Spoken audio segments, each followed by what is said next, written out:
see, I'm here. I just want to personally... Could you pull that mic up a little bit? Is that better? Okay. I just want to personally and publicly go on record supporting this resolution before us this evening. You know, guys, it's simple, like a lot of them have said. The Constitution needs no explanation. It's been enforced for several hundred years now. It's easy to understand. It says what it means and means what it says. And the last time I read the Declaration of Independence, it specifically reminds all of us that we're endowed by our Creator with certain inalienable rights, which means God-given. Among these, life, liberty, and pursuit of happiness. And that governments were instituted among men specifically to secure our God-given rights. And it says when government becomes destructive to these ends, meaning when they go above and beyond trying to secure our liberties and trying to take them, it's the right of the people to alter or abolish that government, either by voting or ultimately, God forbid, to use our Second Amendment rights to protect ourselves from tyranny. And I'm just asking all of y'all to unanimously join our sister counties of Wilkes, Surrey, Stokes, Lincoln, and Cherokee and get on board with this thing and publicly demonstrate to us that you're willing to uphold and honor the same oath I took when I put my hand on God's word and held my other hand up to him and swore that I'd give my life to defend that Constitution. And I'm not trying to be disrespectful, but regardless of what y'all do or don't do, I'm not going to enforce an unconstitutional law. I'm going to defend it.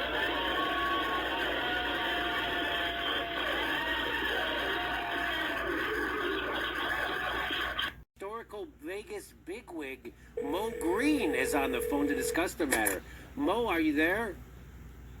Hey, Jimmy, Steph, everybody's here. How you doing? Hey, Ron, good to see you.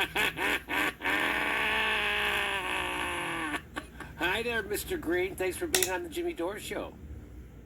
My pleasure. Hey, what do you say I set up a couple of nice beef burgundies on the house? How's that sound? That sounds great, Mo. Thank you. So you really think they should reopen the casinos in Las Vegas? Do I think? Jimmy, we don't have a choice. I'm losing money hand over fist here. Not just me, everybody. The Riviera, the Tropicana, Circus, the Sands, the Tally Hole. We're all being bled out dry out here in the desert. They may as well have shut the water off. But every model predicts more deaths from COVID-19 if we reopen crowded spaces prematurely, especially places like casinos. People die every day. How's that my problem? It's Vegas, Jimmy. People die in the street. They die in the gutter. It's been that way for years, and the Gaming Commission never tried to pin that on my coat before. Why start now? Uh-huh. Look, it's not just me. It's not just the bosses. The workers, the floor managers, the waitresses, the women in the basement doing the goddamn laundry. They all depend on the casinos being open and full. I'm trying to run a business here. People depend on it. Full? So you wouldn't even assent to limiting it to 50%? 50%? 50%. You goddamn Polacks really make me laugh, you know that? No, not 50%, not 75, 100%, Jimmy. When we open back up, we gotta be banging on all cylinders to make up for the lost revenue. I'm tired of letting everybody go. I'm firing cocktail waitresses 2 at a time. What the hell's the matter with you? I just want you to know, you gotta stay in your home right now. It's the only way we're gonna make it through this. But don't worry, everything's gonna be fine. I promise you. And I know you're stuck in your little apartment right now. I know what that's like. I'm stuck on the grounds of my estate too. This is the hardest thing I've ever had to do. But look, we're all in this together. I know you miss me, which is why I feel so much purpose connecting with you on social media. And look, we all have our part in this experience. My part is to educate you, inspire you, and uplift you throughout this experience. I know you appreciate me taking the time to tell you how to live during this crisis. You know, seriously, stay in your home. It is so important. I'm suffering just as much as you are during this. Hashtag one world. I feel like a normal blue-collar person too. I'm just famous. I know so many of you have lost jobs during this time, and I don't think anyone understands what that's like more than me. My wealth has dropped during this crisis. It looks like my latest movie isn't going to come out on time. There's going to be a summer release.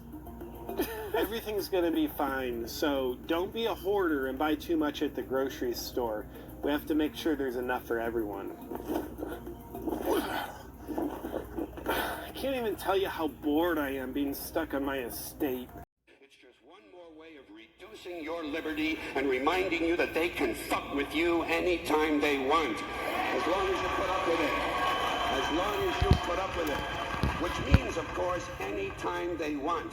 Because that's what Americans do now. They're always willing to trade away a little of their freedom in exchange for the feeling, the illusion of security. What we have now is a completely neurotic population obsessed with security and safety and crime and drugs and cleanliness and hygiene and germs. There's another thing, germs.